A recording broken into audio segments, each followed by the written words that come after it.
Hai, selamat datang kembali di channel Sebuah Tanda Tanya. Hari ini kita akan membahas tentang pembunuhan kepala cabang bank di Jakarta. Menurut berita dari Tempo dan Detik News, kasus ini bermula di pertengahan Agustus 2025, yaitu Ilham ditemukan sudah tidak bernyawa setelah sempat diculik. Polisi langsung bergerak cepat, menyisir CCTV, jejak digital, dan keterangan saksi. Dan dalam hitungan hari, publik digemparkan dengan kabar penangkapan sejumlah orang. Ternyata, korban sempat dijebak dan dipaksa keluar sebelum akhirnya dihabisi. Dari sini, cerita makin rumit, karena pelaku bukanlah orang asing, tapi orang-orang yang mempunyai relasi dengan korban ini. Pasti kita bertanya-tanya nih, siapa sih korban sebenarnya? Jadi, korban ini bernama Ilham. Dia dikenal sebagai sosok yang kalem, pintar, dan punya tanggung jawab besar di bank. Sehari-hari, dia mengurus dana miliaran rupiah, memimpin karyawan, dan menjadi figur yang disegani.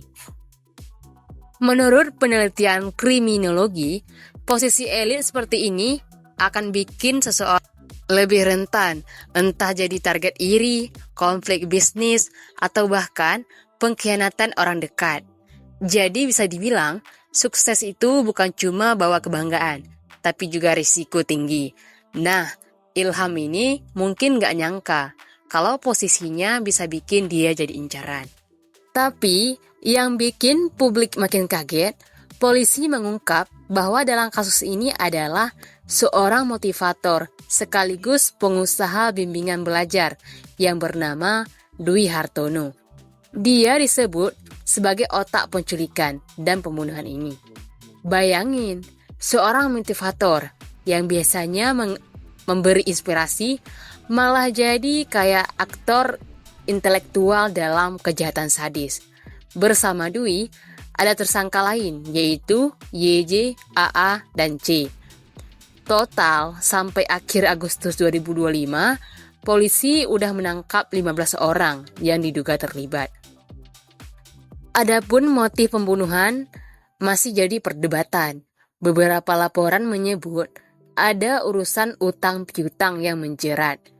Teori strain dari Merton tahun 1938 menjelaskan bahwa banyak orang melakukan kejahatan karena tekanan finansial atau sosial. Bisa jadi nih, Dwi dan kroninya terjebak masalah uang, merasa terdesak, dan akhirnya mengambil jalan pintas yang kejam. Tapi ada juga dugaan motif personal seperti konflik pribadi. Menurut para ahli, kombinasi uang, iri hati, dan masalah personal bisa jadi campuran berbahaya yang memicu kejahatan brutal. Dari keterangan polisi, pelaku merencanakan aksinya dengan cukup matang.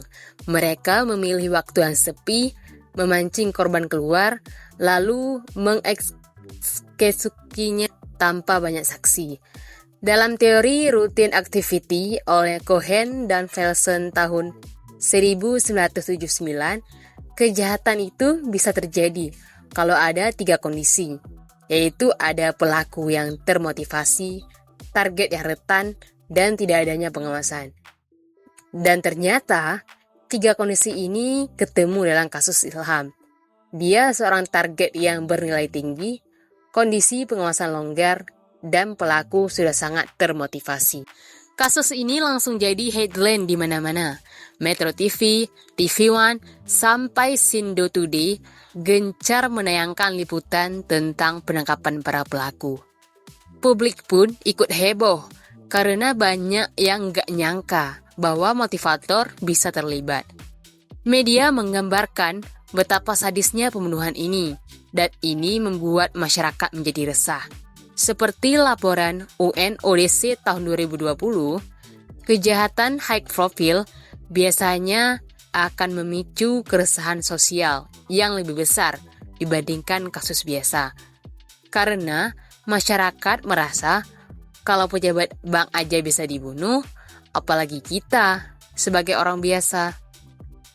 Dan polisi nggak mau gegabah. Mereka memeriksa jejak digital, rekam CCTV, sampai memanggil saksi-saksi. Dari hasil investigasi, dan terkuak kalau pembunuhan ini bukan insiden mendadak, tapi benar-benar direncanakan. Dalam kasus ini, teknologi forensik menjadi senjata utama dalam mengurai kasus ini.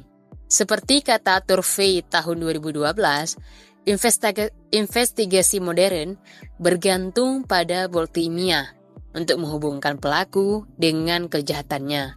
Dan benar aja, dari jejak digital, polisi berhasil mengunci tersangka satu persatu. Dari kasus ini, ada banyak pelajaran untuk kita semua. Pertama, bahwa orang sukses pun nggak kebal dari bahaya. Kedua, masalah kecil kayak utang bisa jadi bola salju yang berujung pada tragedi.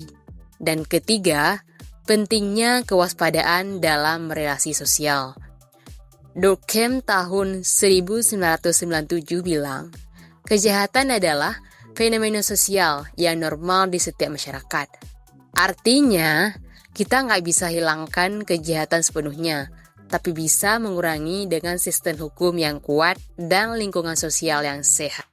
Akhirnya, kasus pembunuhan kepala cabang bank ini bukan cuma bikin kita prihatin, tapi juga bikin kita mikir dalam-dalam bahwa betapa tipisnya batas antara orang baik-baik dengan pelaku kejahatan. Terima kasih telah menonton video ini. Jika kita ingin berdiskusi lebih lanjut, jangan lupa tinggalkan komen di kolom komentar ya. Dan jangan lupa like, subscribe, dan share. Bye-bye.